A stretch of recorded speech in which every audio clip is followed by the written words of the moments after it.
तर आता पाहूयात झटपट बातम्या। छत्रपती संभाजीनगरमध्ये वाढत्या डिझेल टंचाईचा थेट आणि गंभीर परिणाम आता औद्योगिक मालवाहतुकीवर दिसू लागलाय।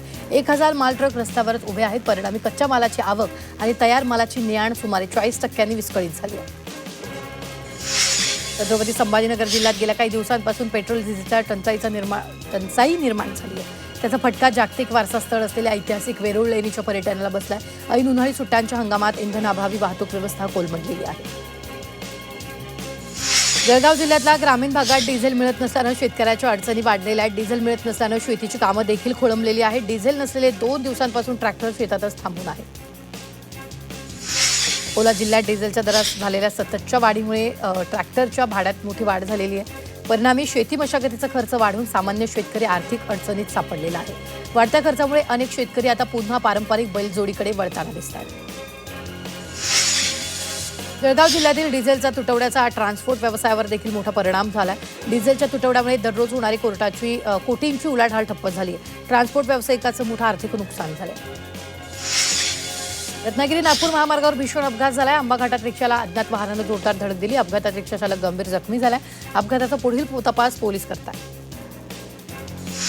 हिंगोली नांदेड महामार्गावरील खानापूर चित्ता गावाजवळ भरधाव कारनं ट्रकला धडक दिली आहे। नादुरुस्त ट्रक रस्त्यावर उभा होता। भरधाव वेगात आलेली कार या उभ्या ट्रकला धडकली आणि अपघात झाला।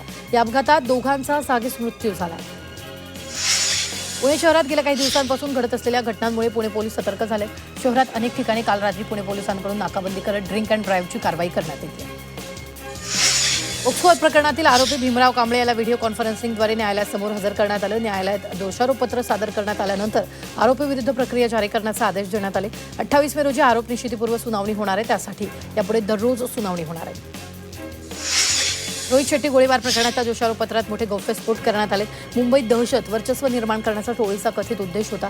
मुंबई पोलिसांच्या गुन्हे शाखेच्या खंडणी विरोधी पथकानं दाखल केलेल्या दोषारोपपत्रात अनेक धक्कादायक तपशील उघड झाले। पुण्यात माजी नगरसेवक वनराज आंदेकर खून प्रकरणातील आरोपीच्या भावावर कोयत्यानं हल्ला करून गोळीबार केला होता। या प्रकरणी आंदेकर टोळीतील 5 जणांना 27 मे पर्यंत पोलीस कोठडी सुनावण्यात आली। पिंपरी चिंचवडमध्ये फर्निचर मॉलवर झालेल्या गोळीबार प्रकरणी पोलिसांनी कारवाई केली। या प्रकरणी लॉरेन्स बिश्नोई गँगशी संबंधित 3 जणांना उत्तराखंडमधील हरिद्वारमधून अटक करण्यात आली। बुलढाण्याच्या धामणगाव बढे हद्दीतील लालमाती परिसरातून 270 क्विंटल हरभरा अपहरण प्रकरणी पोलिसांनी कारवाई केली। या प्रकरणी ट्रकसह 118.35 क्विंटल हरभरा, 3 लाखांची रोख रक्कम असा एकूण 18,91,750 रुपयांचा मुद्देमाल जप्त केला। या प्रकरणी 5 आरोपींना ताब्यात घेतलं। भंडारा शहरातील नागपूर नाका परिसरातील लक्ष्य हॉस्पिटलजवळ इलेक्ट्रिक कारला अचानक आग लागली। दरम्यान कार चार्जिंगवर लावलेली असताना आग लागल्याची माहिती आहे। आगीत इलेक्ट्रिक कार जळून खाक झाली, मात्र अग्निशमन दलानं आगीवर नियंत्रण मिळवलं। पुण्यात दुर्मिळ वन्यजीवांच्या तस्करीचा पर्दाफाश करत 2 जणांना अटक केली आहे। पुणे रेल्वे स्थानकाजवळ सापळा रचून एका संशयित 3 जिवंत जंगली खारी जप्त करण्यात आलेल्या आहेत। तर पुढील तपासात दुसऱ्या आरोपीकडून 7 जिवंत इंडियन स्टार कासव हस्तगत करण्यात आले। कळव्याच्या गणपतीपाड्यात पार्क केलेल्या काही 10 गाड्या नशीबाजांनी फोडल्याचा प्रकार घडलाय। घटनेचा कळवा पोलिसांकडून कोणताही उपाययोजना करण्यात येत नसल्यानं नागरिकांकडून संताप व्यक्त केला जातो। सायबर गुन्ह्यातील आर्थिक फसवणुकीसाठी आता हनी ट्रॅपचं अस्त्र वापरले जाते। मुंबईच्या सांताक्रूज परिसरात वृद्ध व्यक्तीला अनोळखी महिलेनं सोन्यात गुंतवणूक करून 3.5 लाखांची फसवणूक केली। या प्रकरणाबाबत सांताक्रूज पोलीस ठाण्यात तक्रार दाखल करण्यात आली।